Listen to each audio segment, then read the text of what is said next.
So we got to talk about what's going on down in Georgia.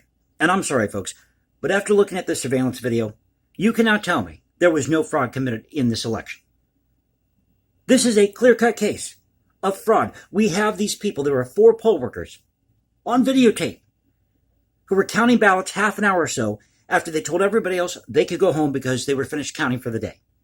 If that's not a red flag, I don't know what is. Now, this video first emerged Thursday at this hearing in Georgia.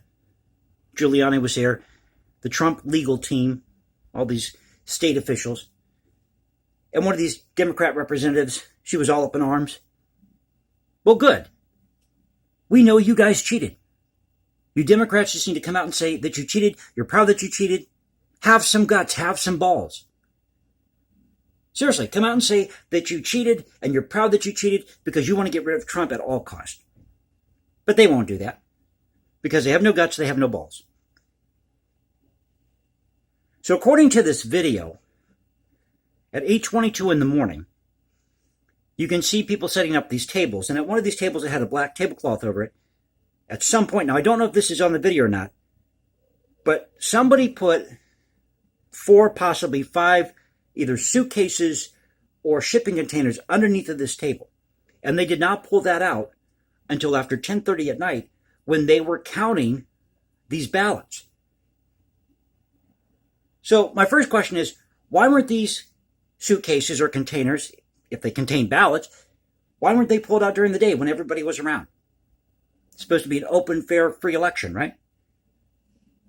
Well, at 10:30 at night, or just a little bit after, when they decided to count these ballots, pulling out these suitcases, they didn't have anybody from the media there.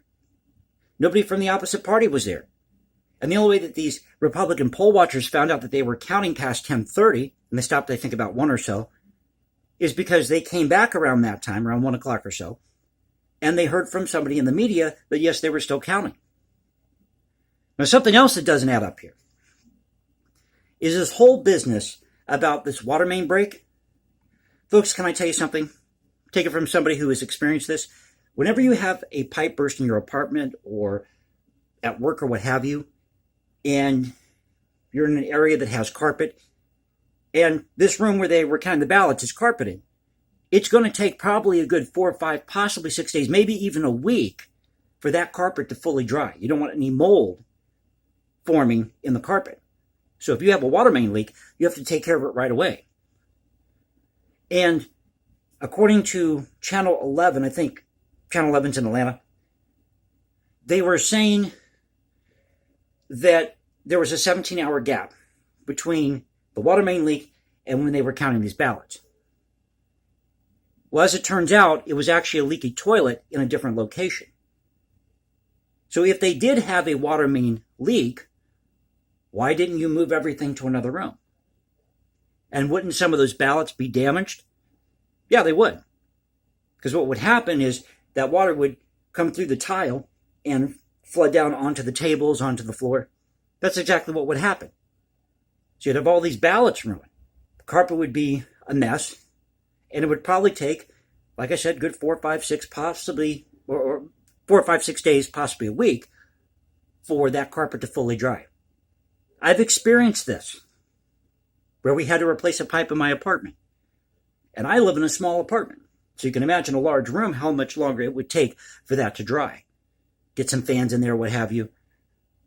So a lot of things don't add up with this election. And I said in a previous video, in fact, I think it was the video right after they had elected Joe Biden, I said in that video that something tells me things aren't on the up and up here. Because it doesn't make any sense for somebody who spent months in his basement. Doesn't make any sense whatsoever that he's going to spend all these months in his basement and he's finally going to emerge with a landslide victory. It doesn't happen, folks. That just doesn't happen. But this all leads me to a really good article I found on Quartz.com. The article is by Annalisa Morelli, came out on October 14th of this year, and it talks about these absentee ballots, the mail-in ballots, because that's really at the root of this. So I'm not going to read you verbatim from the article. I just took some notes. But it says in the article, once a mail-in ballot reaches the election office, and the rules can vary by state, it is recorded. She gives an example here in Inyo County, California. Ballots are divided by how they reach the election office. And ballots will usually have a barcode. So once they receive that, they process it, you're able to track that ballot online.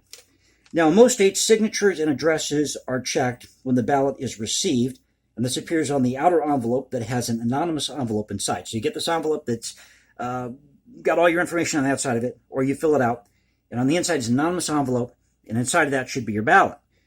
So if they receive this and the signatures don't match, or you forgot to put your phone number on there, or what have you, or may have filled out the wrong line. But the big thing is, if there's no signatures, they don't match, or they have no record of you voting in that county, that ballot will be rejected. But in some states, you can cure a ballot, fix whatever the issue is with the ballot, but the election office is supposed to contact you to tell you about the error on the ballot.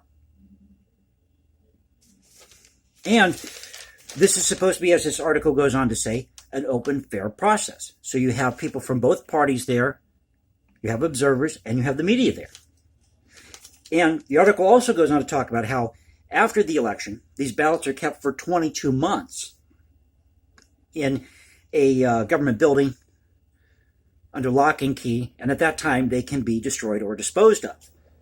But these ballots, up to Election Day, are supposed to be kept, even with early voting, they're supposed to be kept in a secure location, not under a table and 4 or 5 suitcases or shipping containers. It's supposed to be in a secure location at the polling site or in a government building. That's what's supposed to take place. So pulling suitcases or shipping containers out after 10:30 at night when you tell everybody else to go home and they contain all these ballots and you're counting ballots at that time, that's not going to cut it. And speaking of that, it's estimated that you could fit about 6,000 ballots in each of these containers or suitcases. Now, you've got 4 containers. You do the math, that's 24,000 ballots. It said that Biden had, I believe, a 13,000 lead over Trump at the time.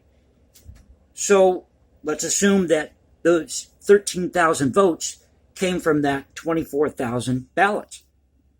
So you have an 11,000 ballot difference. Are those 11,000 ballots straight for Biden? Straight for Trump? Is it split down the middle? Now, you can process about 3,000 of these ballots per hour with these machines.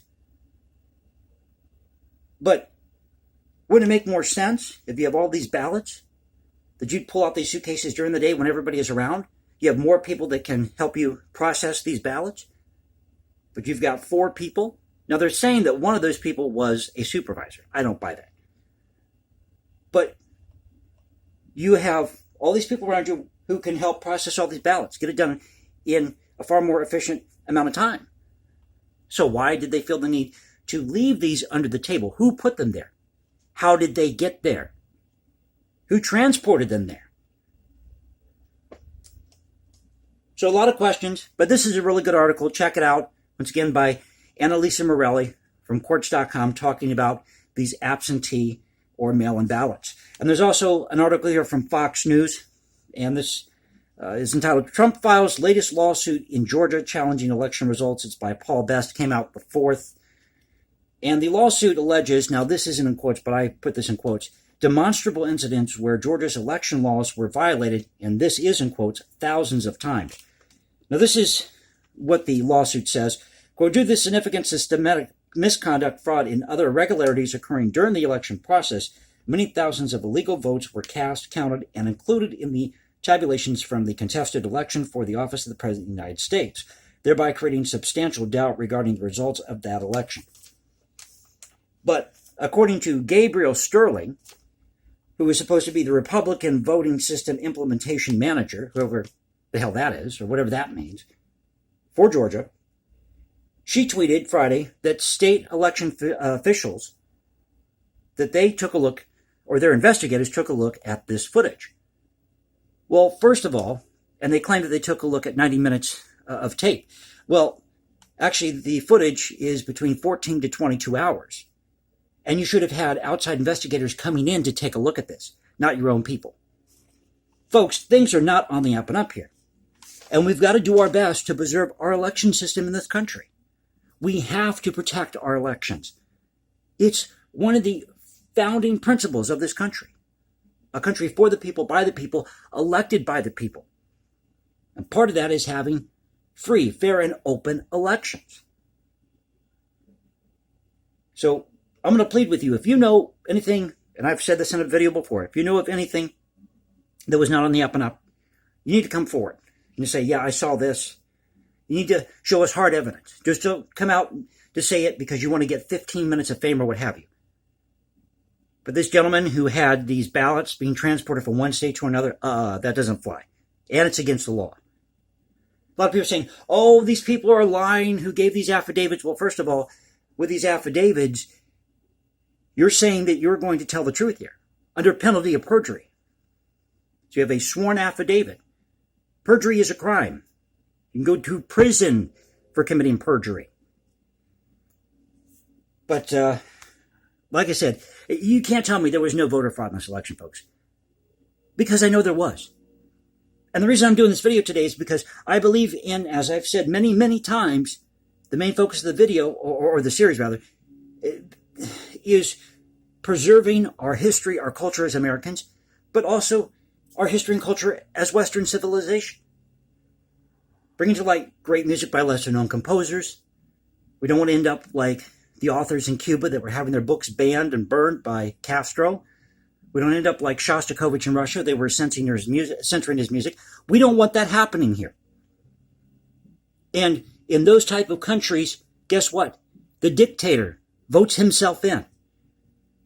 So, hope you enjoyed the video. If you did, please click that like button, subscribe, hit me up on Instagram and hashtag Jason Composes. You can also leave comments below, or you can now reach me at Twitter, Voice of the Composer Twitter. So thank you for being with me. I'll catch you next time. Stay safe, everybody, and God bless this great country.